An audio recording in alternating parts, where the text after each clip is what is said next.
अब 2024 में मुस्लिम आरक्षण से लेकर मुस्लिम तुष्टीकरण बड़े मुद्दे रहे। इस बार बीजेपी को अकेले बहुमत भी नहीं मिला और एनडीए की पावर भी घट गई।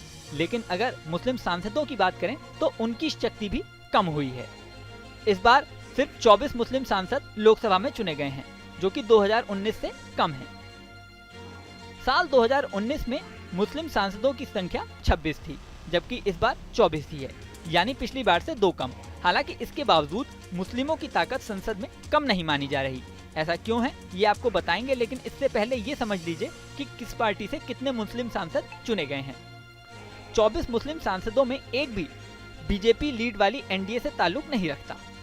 24 लोकसभा सांसदों में से 21 INDIA गठबंधन से हैं।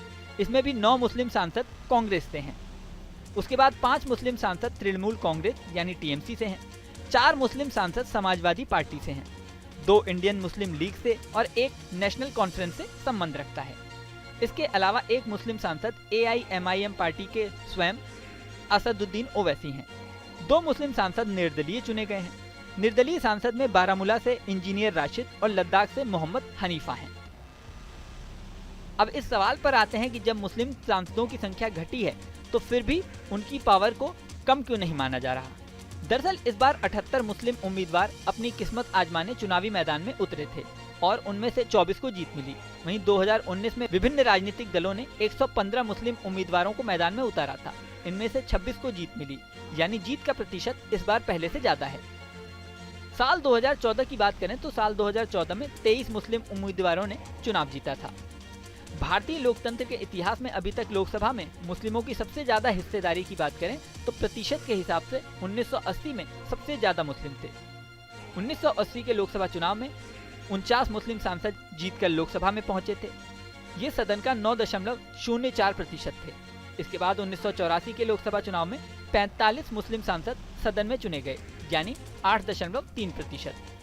इसके बाद कभी भी मुस्लिम सांसदों की संख्या 40 से अधिक नहीं हुई।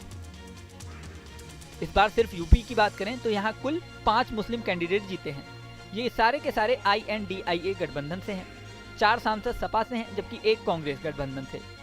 बसपा ने भी कई मुस्लिम कैंडिडेट्स को टिकट दिए थे, लेकिन इस बार बसपा का एक भी कैंडिडेट संसद में नहीं पहुंचा। अब 2024 में मुस्लिम आरक्षण से लेकर मुस्लिम तुष्टीकरण बड़े मुद्दे रहे। इस बार बीजेपी को अकेले बहुमत भी नहीं मिला और एनडीए की पावर भी घट गई। लेकिन अगर मुस्लिम सांसदों की बात करें तो उनकी शक्ति भी कम हुई है। इस बार सिर्फ 24 मुस्लिम सांसद लोकसभा में चुने गए हैं, जो कि 2019 से कम है। साल 2019 में मुस्लिम सांसदों की संख्या 26 थी, जबकि इस बार 24 ही है, यानी पिछली बार से 2 कम। हालांकि इसके बावजूद मुस्लिमों की ताकत संसद में कम नहीं मानी जा रही। ऐसा क्यों है ये आपको बताएंगे, लेकिन इससे पहले ये समझ लीजिए कि किस पार्टी से कितने मुस्लिम सांसद चुने गए हैं। 24 मुस्लिम सांसदों में एक भी बीजेपी लीड वाली एनडीए से ताल्लुक नहीं रखता। 24 लोकसभा सांसदों में से 21 INDIA गठबंधन से हैं। इसमें भी 9 मुस्लिम सांसद कांग्रेस से हैं। उसके बाद 5 मुस्लिम सांसद तृणमूल कांग्रेस यानी TMC से हैं। 4 मुस्लिम सांसद समाजवादी पार्टी से हैं। 2 इंडियन मुस्लिम लीग से और 1 नेशनल कॉन्फ्रेंस से संबंध रखता है। इसके अलावा 1 मुस्लिम सांसद AIMIM पार्टी के स्वयं असदुद्दीन ओवैसी हैं। 2 मुस्लिम सांसद निर्दलीय चुने गए हैं। निर्दलीय सांसद में बारामूला से इंजीनियर राशिद और लद्दाख से मोहम्मद हनीफा हैं। अब इस सवाल पर आते हैं कि जब मुस्लिम सांसदों की संख्या घटी है तो फिर भी उनकी पावर को कम क्यों नहीं माना जा रहा। दरअसल इस बार 78 मुस्लिम उम्मीदवार अपनी किस्मत आजमाने चुनावी मैदान में उतरे थे और उनमें से 24 को जीत मिली। वहीं 2019 में विभिन्न राजनीतिक दलों ने 115 मुस्लिम उम्मीदवारों को मैदान में उतारा था। इनमें से 26 को जीत मिली, यानी जीत का प्रतिशत इस बार पहले से ज्यादा है। साल 2014 की बात करें तो साल 2014 में 23 मुस्लिम उम्मीदवारों ने चुनाव जीता था। भारतीय लोकतंत्र के इतिहास में अभी तक लोकसभा में मुस्लिमों की सबसे ज्यादा हिस्सेदारी की बात करें तो प्रतिशत के हिसाब से 1980 में सबसे ज्यादा मुस्लिम थे। 1980 के लोकसभा चुनाव में 49 मुस्लिम सांसद जीतकर लोकसभा में पहुंचे थे। ये सदन का 9.04% थे।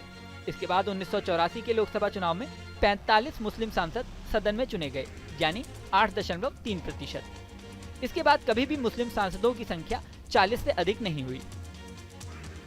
इस बार सिर्फ यूपी की बात करें तो यहाँ कुल 5 मुस्लिम कैंडिडेट जीते हैं। ये सारे के सारे INDIA गठबंधन से हैं। 4 सांसद सपा से हैं जबकि 1 कांग्रेस गठबंधन से। बसपा ने भी कई मुस्लिम कैंडिडेट्स को टिकट दिए थे, लेकिन इस बार बसपा का एक भी कैंडिडेट संसद में नहीं पहुंचा।